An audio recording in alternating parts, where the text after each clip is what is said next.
एकादशी एगो भाभी तोहरे कथा बेसी भादर मास की एकादशी एगो भाभी तोहरे कथा बेसी और कथा नही बिसरली नाचे चोली आवली सुन के बाजना हो और कथा नही बिसरली नाचे चोली आवली सुन के बाजना हो सुन के बाजना धम समालोल बाजा सुन के गो मन के राजा धम समालोल बाजा सुन के गो मन के राजा करम साले गाओ अखोड़ा ही नाचब सुन के बासिया हो करम साले गाओ अखोड़ा ही नाचब सुन के बासिया हो सुन के बासिया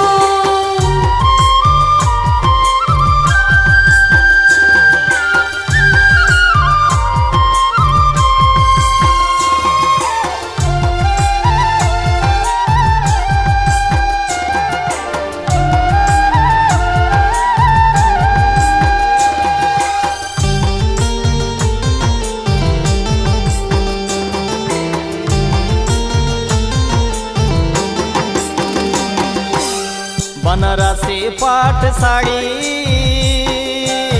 एगो हाथ किंतिनी चूड़ी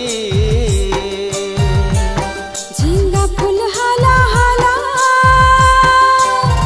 एगो सालक फूल के माला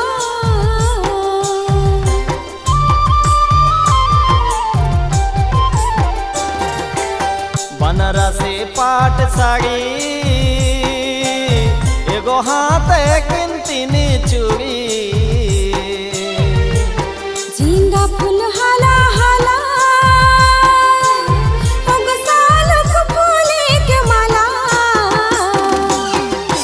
आँखी मोर ठहर की जाए देख के आखड़ा हो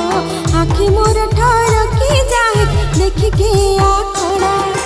ओहो मोर हर गोहाय आँखी मोर ठहर की जाए देख के आखड़ा हो आँखी मोर ठहर की जाए देख के आखड़ा ओह देख के आखड़ा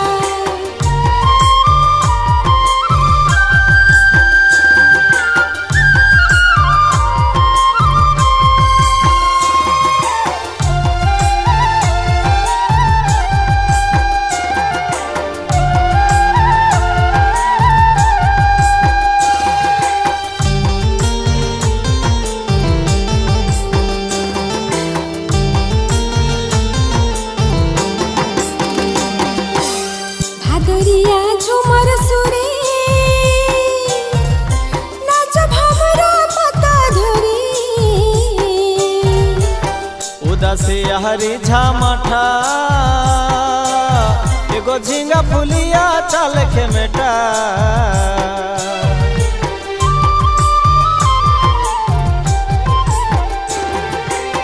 भादरिया झूमर सुरे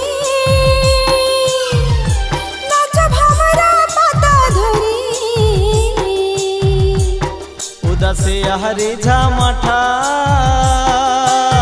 एगो झींगा फुलिया चल के मेटा